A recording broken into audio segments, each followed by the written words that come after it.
The following is a presentation to help develop a better understanding of rational emotive behavioral therapy, otherwise known as REBT for short. Ralph is a fictional character, but the behaviors and dysfunctional beliefs described are fairly common, and they are the cause of a great deal of psychological distress and despair. The description of the REBT process is fairly accurate, though far from perfect. Ralph is a prominent individual in a small town. As the owner and CEO of the only bank in town, he has accomplished a great deal over the past 40 years, and he is held in very high esteem. He has contributed to many charitable causes and frequently goes out of his way to help others manage their financial affairs. Ralph also has a serious dependency on alcohol. Over the years, he had been increasing his consumption to the point where he was up to about a liter of rum per day. This has resulted in several medical complications, and at the urging of his friends, Ralph entered an inpatient treatment program. He was there for about 30 days and did very well. He maintained sobriety after his discharge but has begun to relapse. During the session, it came up that participation in Alcoholics Anonymous was part of Ralph's post-discharge treatment plan, but that he had not gone to any meetings. In fact, he has never gone to an AA meeting. When asked about his reluctance to do so, Ralph replied that he was the CEO of the town's bank and verbalized catastrophic outcomes if it became public that someone in his position was an alcoholic. The adverse event was described as follows: "I'm scared to death of what would happen if it came out that the CEO of the bank was an alcoholic. This is a small town, and it would be horrible if this came out. It would be a disaster." Ralph brought up other adverse events and irrational beliefs, such as the tendency towards perfectionism and subsequent global self-ratings, but he chose to process the fear of disclosure in this session. In many therapeutic styles, the therapist could work on reframing the catastrophic thinking. They might provide reassurance that AA was in fact anonymous, and they might work on reassuring him that his privacy would be maintained. It could be further argued that he could attend meetings in Zoom, or that he could go to a nearby town where no one would know him.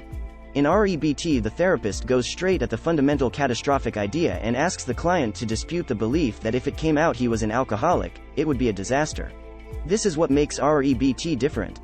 In REBT, the practitioner goes for what Albert Ellis referred to as the elegant solution: the core dysfunctional beliefs manifested in absolutist terms such as "I must not do this," implying horrible, more than 100% bad consequences if I do.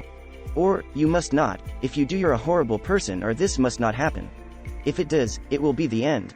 If the client agrees to process this component, they move on to what is called the disputation phase of the session. This means that they put the belief to the test to see if the client wishes to hold on to it. There are several disputation strategies. In this instance, the therapist began the disputation process using what is called the empirical dispute strategy. This is where the client is asked to provide evidence to support or contradict the belief. In this instance, the idea disputed was, if it came out the CEO was an alcoholic, it would be a disaster. As it usually happens, the evidence in support of the belief was minimal and the evidence against it was significant. Summarily, it came out that it might be uncomfortable but nowhere near catastrophic or unbearable. Some people might not like it, but life would go on. Afterwards, the client was walked through what is called a pragmatic dispute, which is where you list the consequences, both positive and negative, of holding on to the idea that no one must know that the CEO of the bank was an alcoholic. As it often happens, there were some desirable consequences to holding on to the idea, such as avoiding some uncomfortable conversations, but these were insignificant compared to the harm it was causing.